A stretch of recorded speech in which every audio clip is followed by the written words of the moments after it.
Good morning this day, and welcome to Youth Sunday. We do celebrate the young people in our congregation and the wonderful promise that's contained in their lives when they get baptized here or perhaps in another church. The prayer is always that their life will be a fulfillment of God's purpose and that their life will be full of God's blessing. And so we do rejoice with the young people of our church, and especially with those who are graduating in this season. In that graduation, we see some of that fulfillment that we prayed for when they were baptized, and we're grateful for it. The pew pads today have a slightly different look. If you'll find those on the inside aisle end of the pew and pass them along, the deacons have suggested a red clip that you find in each of the pew pads.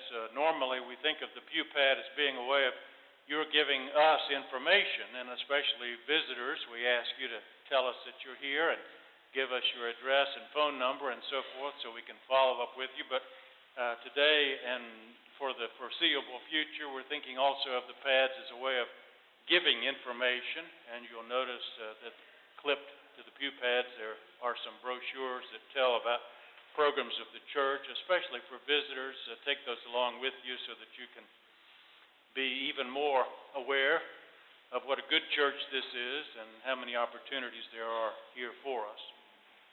I'm going to ask the men who are present if you have an interest in joining us for the inaugural men's group this year. We're having a dinner together on the 27th of the month, I believe, and so let us know on the pew pad if you'd be interested in some more information. That's for men of our church. I think the announcement in the bulletin says something about men's square over against women's circle. So check and see that and let us know of your interest if you have interest. Next Saturday is Saturday meals. And it's going to be a little bit different too, because Saturday meals will be served out of our own church kitchen. Normally it's at St. Joseph's Catholic Church, as you know, but next Sunday, the 14th of May, we'll be serving it out of our kitchen, so bear that in mind and give it some thought. Next Saturday is also Habitat for Humanity Day for us. We'll be involved in a habitat build, so why not make it a full day of church and church service on that day? We're glad for it. Next Sunday is Pentecost. The name Pentecost comes from it being 50 days, sort of like the Pentagon, five-sided Pentecost, 50 days after Easter. And it is a day in which we are reminded of the Spirit of God being poured out for the church. The church is restored and renewed on that day of the Spirit's outpouring.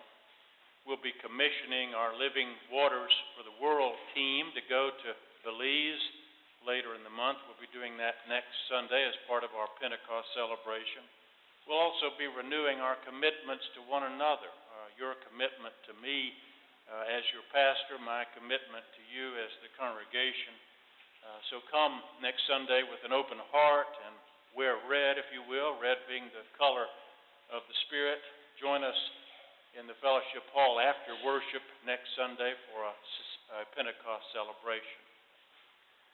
Today, after church, in the fellowship hall, there is a gathering of parents for our youth group. So if that is who you are, join us in the fellowship hall for a little bit of planning and discussion.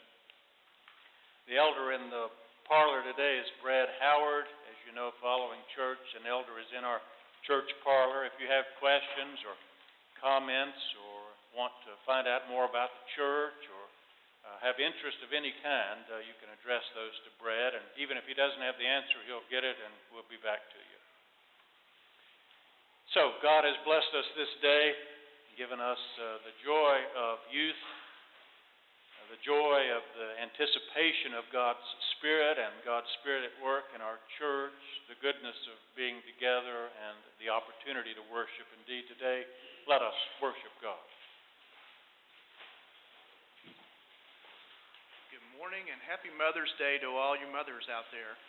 And I promise that meeting right after church for parents will be no more than 30 minutes, so you can get on to your Mother's Day luncheon. So I want to teach you a song. This will be our last hymn. If you open your bulletin, it's the Behold, I Make All Things New. And I'm going to ask, this will be sung in two parts.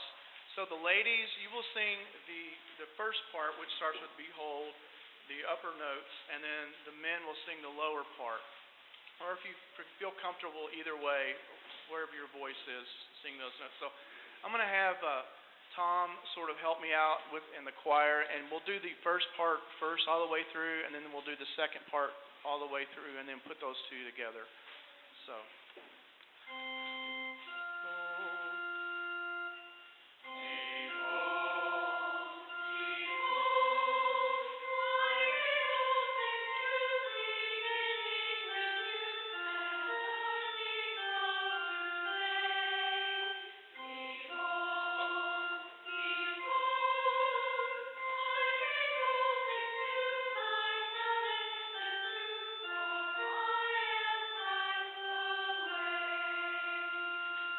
Okay, gentlemen.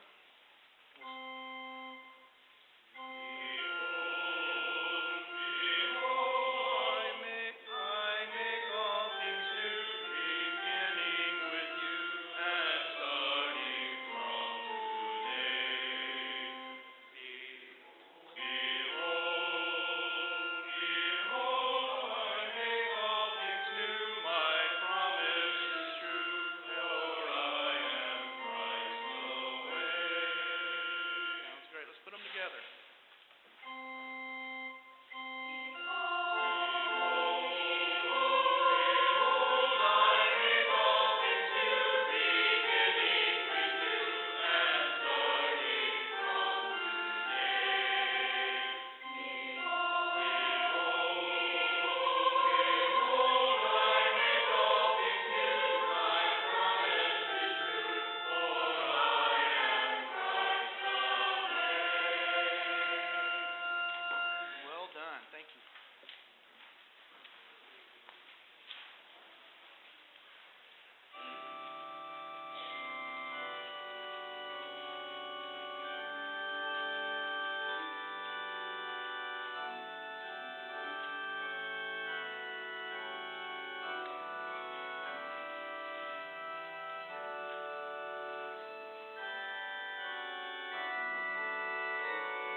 stand for the call to worship. Jesus Christ, cornerstone of our faith, by grace you have brought us to this new day. Shield us in your glory. Jesus Christ, friend of the poor, open unto us the gates of simplicity, so that we can welcome you. Jesus Christ, fountain of all goodness, you know our thirst. Lead us to the wellspring of your gospel. Jesus Christ, light of our world, you shine in every human being. Enable us to discern your presence in each person. Jesus Christ, gentle and humble of heart. Renew in us the spirit of childhood. Jesus Christ, you send your church to prepare your path in the world. Open for all people the gates of your kingdom. Jesus Christ, you are the Word of God. Speak to our